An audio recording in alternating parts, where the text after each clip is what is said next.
Kak, bagaimana cara mengerti tentang Tritunggal? Coba buka Kejadian 1 ayat 1, 2, 3. Tritunggal sudah ada di Perjanjian Lama. Oke? Kejadian 1 ayat 1, demikianlah firman Tuhan. Pada mulanya Allah menciptakan langit dan bumi. Pada mulanya Allah menciptakan langit dan bumi. Bereshit bara Elohim et hashamayim ve. Kata Ibrani di sana adalah Elohim. Jadi ada Allah. Sekarang Allah itu siapa? Coba buka 1 Korintus 8 ayat 6. 1 Korintus 8 ayat 6. Ayat yang ke-6. Namun bagi kita hanya ada satu Namun Allah bagi saja. kita hanya ada satu Allah saja, yaitu Bapa, yang daripadanya berasal segala sesuatu dan yang untuk Dia kita hidup, dan satu Tuhan saja, yaitu Yesus Kristus, yang olehnya segala sesuatu telah dijadikan dan yang karena Dia kita hidup. Jadi tadi di Kejadian 1 ayat 1 pada mulanya Allah menciptakan langit dan bumi. Allah di sini menurut 1 Korintus adalah Sang Bapa. Baca Kejadian 1 ayat 2 lagi. Ya memang begini. Belajar Alkitab tuh begini.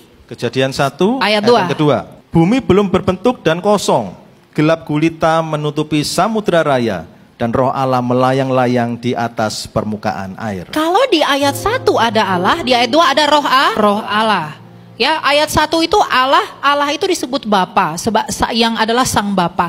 Yang kemudian yang kedua ada rohnya Allah, berarti rohnya Bapa. Roh Bapa ini siapa?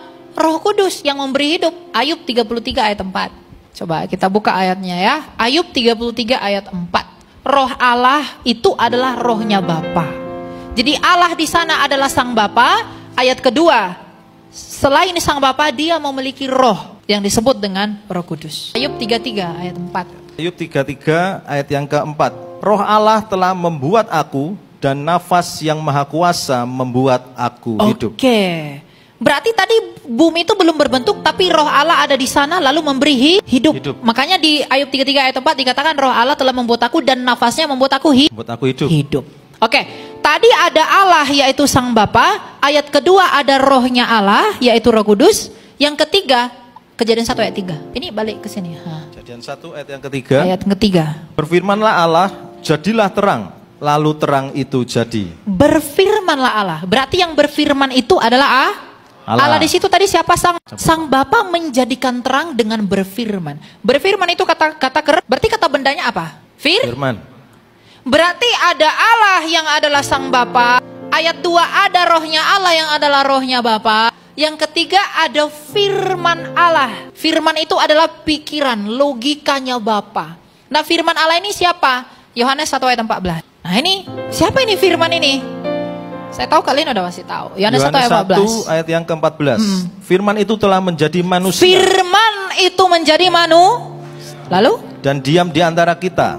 Dan kita telah melihat kemuliaannya, yaitu kemuliaan yang diberikannya kepadanya sebagai anak tunggal Bapa, penuh kasih karunia dan kebenaran. Berarti firman itu adalah karena yang menjadi manusia adalah Berarti Tritunggal itu bukan berbicara tentang berapa Allah, tetapi berbicara tentang bagaimana sih Allah kita yang satu itu.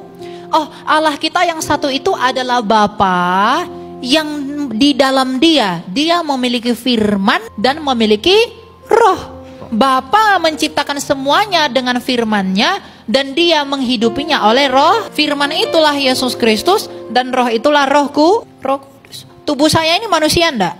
Manusia. Firman, pikiran saya ini manusia enggak? Mungkinkah pikiran saya pikiran kucing? Roh saya roh manusia enggak? Manusia. Ada berapa manusia yang di hadapan Anda? 1. Oh masa nanti 3? Berapa? Jadi Bapa, kalau Bapa adalah Allah, maka firman-Nya Bapa pastilah Allah, itulah Yesus. Dan rohnya Bapa pastilah Allah, yaitu Roh Kudus. Tapi tidak ada 3 Allah, hanya ada 1 Allah. Amin. Itulah